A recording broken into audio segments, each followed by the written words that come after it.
കാലമേറെ കഴിഞ്ഞു കാണക പ്രണയവും അറിഞ്ഞു അവളുടെ പകലിൽ വർണ്ണമേകാൻ അവളുടെ രാവിൽ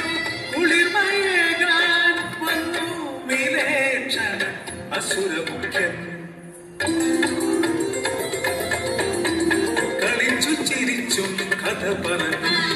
നാടകം പൂത്തു തളിർത്തു നിൽക്കേ പ്രണയിച്ചു മതി തീരും